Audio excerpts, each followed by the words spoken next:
Конкурс кондитеров был основан в 2013 году по инициативе ТПП Абхазии. В этом году торгово-промышленная палата продолжила эту замечательную традицию.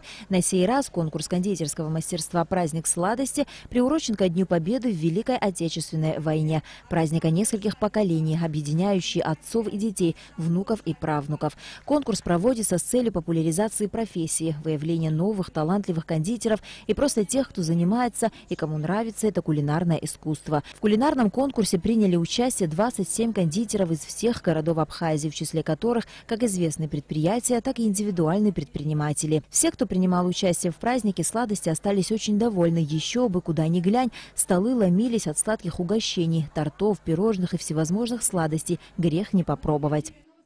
Мне запомнились воздушные Малика Каралова. Очень вкусно. Вот торт, вот этот шоколадный, по-моему, девушка из Тхорчала. Оказывается, из Тхорчала тоже участвует тут. Потом аджарский, безумно вкусный. Мне лично понравилось восточное со спиной, пахлава. В целом отлично. Вкусно, развлекательно, весело, праздник удался. Спасибо! А члены конкурсной комиссии во главе с министром культуры Эльвирой Арсалия после дегустации кондитерских изделий определили победителей в 5 номинациях. В номинации «Лучшая восточная сладость» победу одержала Чаха Сурейя.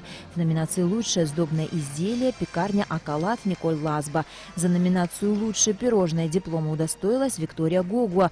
Лучшим кондитером Абхазии 2018 названа Фатима Ахба, которая также получила диплом в номинации «Лучший торт». А приз зрительских симпатий достался молодому кондитеру Малике Караловой. Помимо всего прочего, гостям праздника при входе выдавали номерки, участвовавшие в розыгрыше призов, предметов бытовой техники. Словом, торгово-промышленная палата Абхазии устроила горожанам настоящий праздник сладких угощений и призов. А для кондитеров, как известных, так и начинающих, подобные мероприятия – прекрасный стимул для совершенствования и роста в такой вкусной сфере деятельности, как кондитерское искусство.